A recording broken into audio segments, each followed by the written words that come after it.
ஏழ் பிறப்பும் இணைந்திருக்கும் சொந்தம் இந்த சொந்தமம்மா.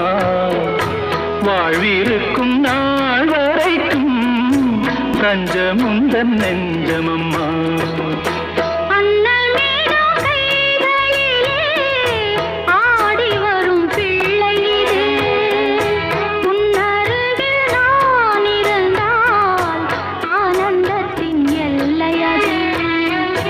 காயத்ரி மந்திரத்தை உச்சரிக்கும்